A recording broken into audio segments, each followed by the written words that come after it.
Over on Jaguar Gatorade, a new college football video is out. In this video, we talk about a 1977 game between Michigan and Ohio State, and how no one got to see the first few minutes of the game due to a broadcasting controversy on ABC's part. Click the card in the upper right corner to watch. And now, on with our feature presentation. Here's the deal, man. None of us are promised a good job. I may be terrible at this. Well, you're not wrong. You most certainly aren't wrong. I mean, my God, you would think that a man who, after watching what Mike McCarthy did at the end of the first half of a Monday Night Football game last year against the Philadelphia Eagles, tweeted out to his over 65,000 followers on Twitter, "We're talking clock management in the morning," before he went on Get Up and spoke to the roughly 300,000 people that were watching the show to blast McCarthy for his clock management, would, actually know a thing or two about clock management. You would think that wouldn't be too much to ask for. But I guess not.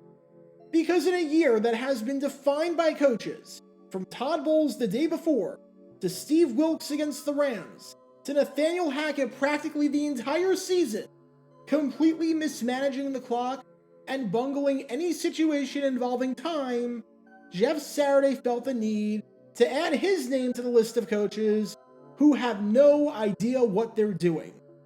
Let's just cut to the chase. It's November 28th, 2022.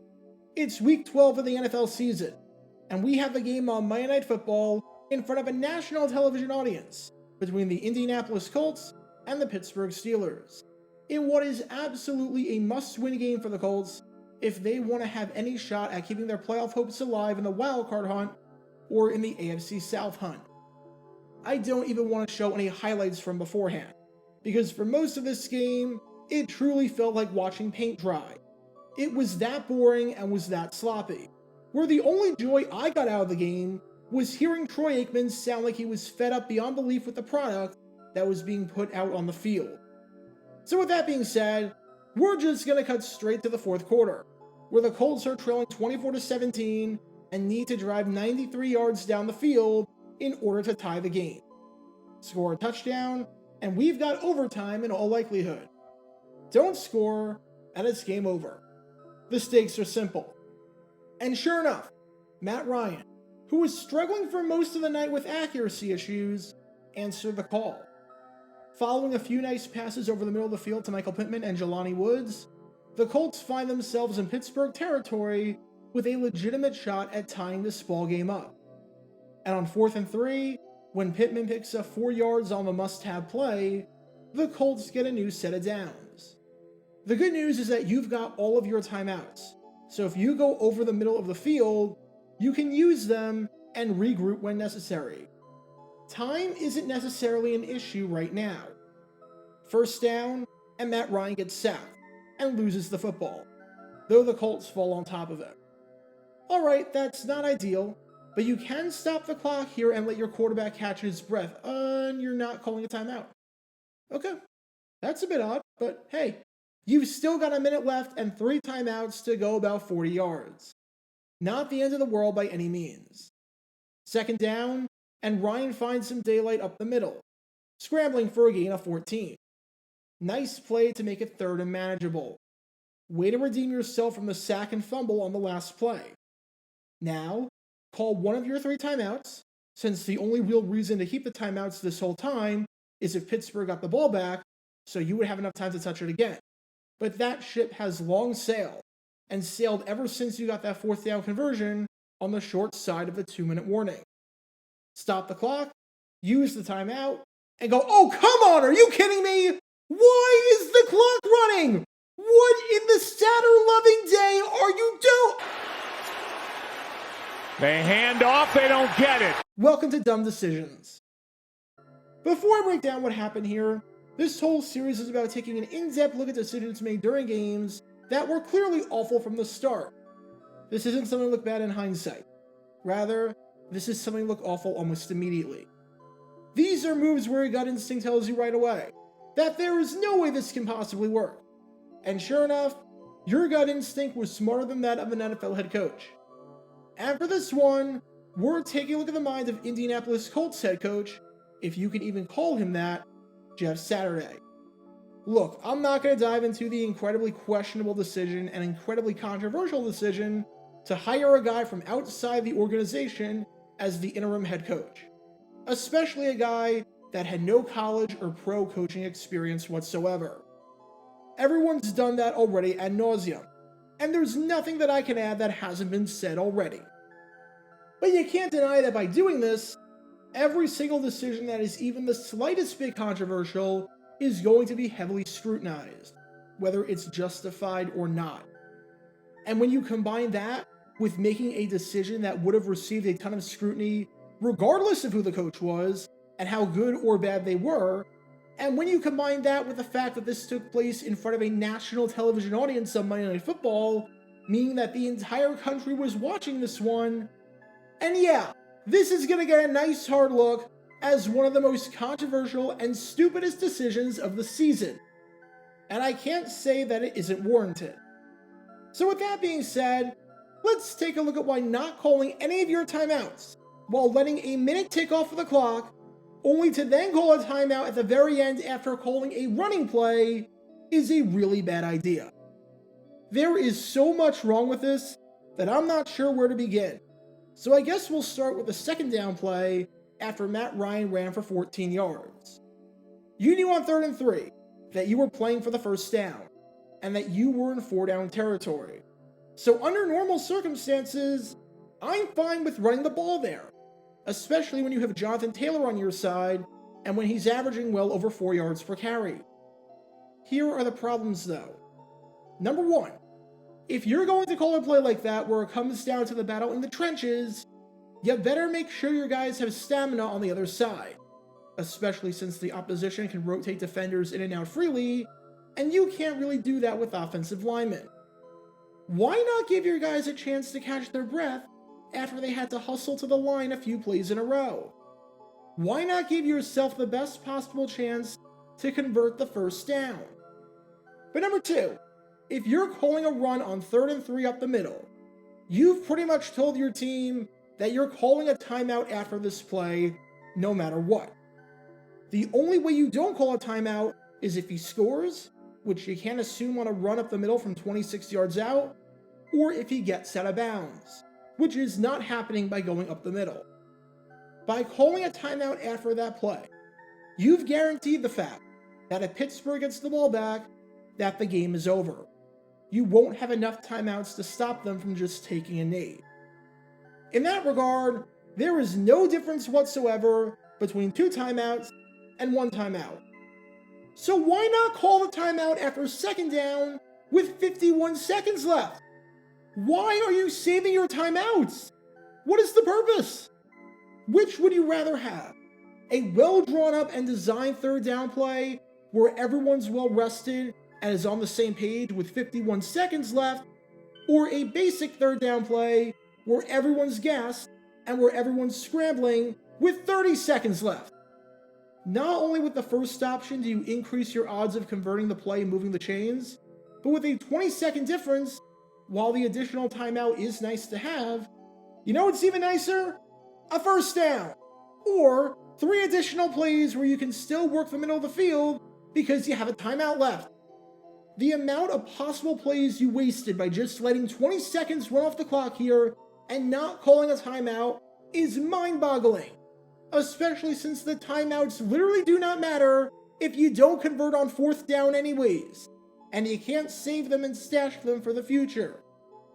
However, let's assume that, in this hypothetical scenario, Saturday doesn't call a timeout, and Taylor does pick up the first down.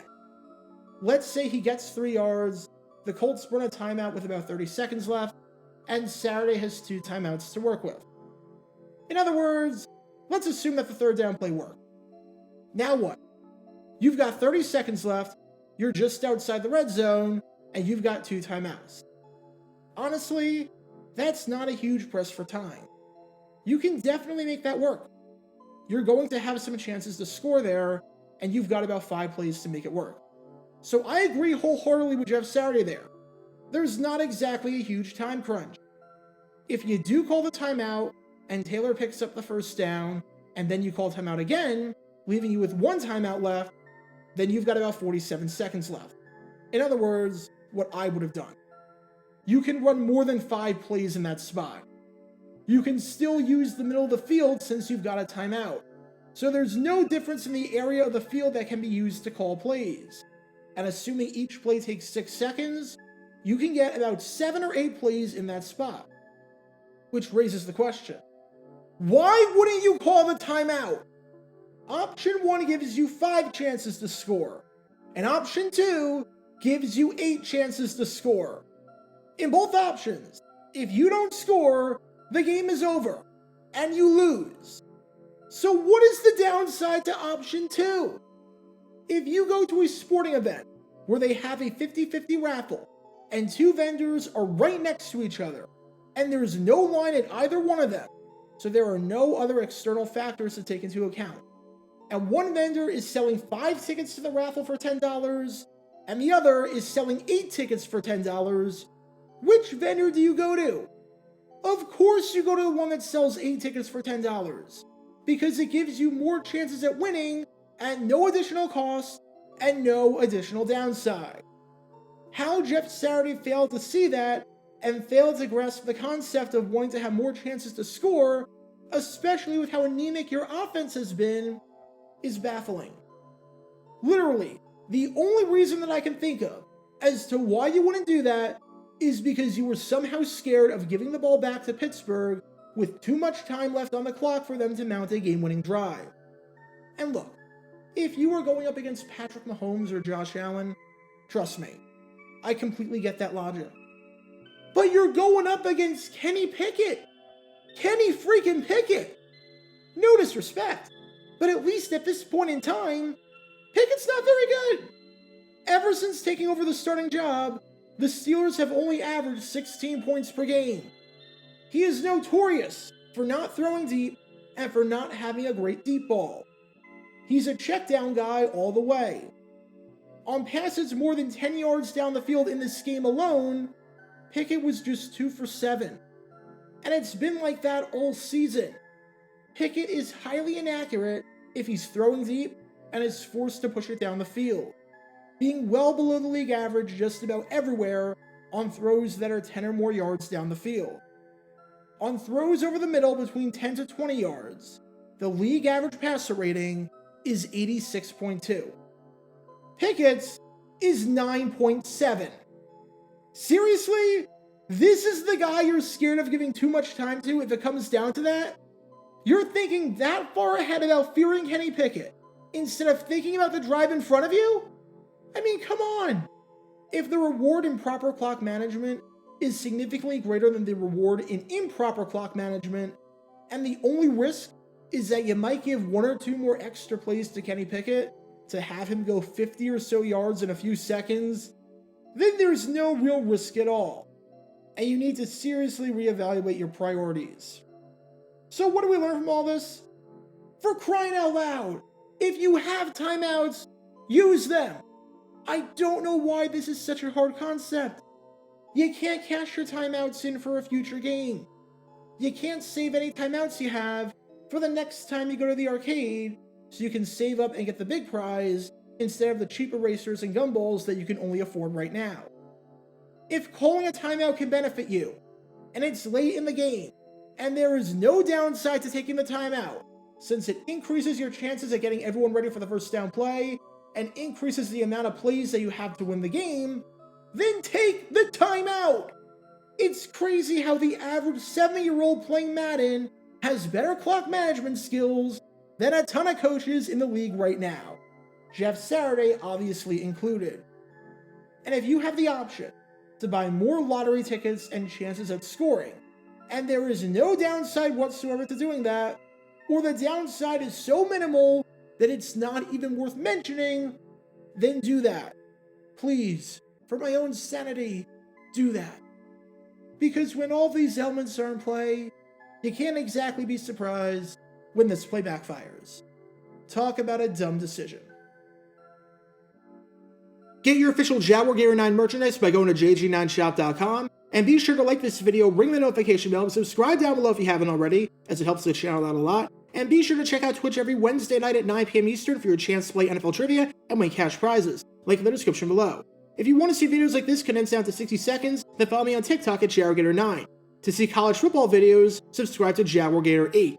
To see highlight videos of players throughout the history of the NFL, subscribe to JG9 Highlights. Also, special thanks to all of our Patreon supporters for helping out the channel. Your support is greatly appreciated. See how you can become a patron and request future video topics in the description below.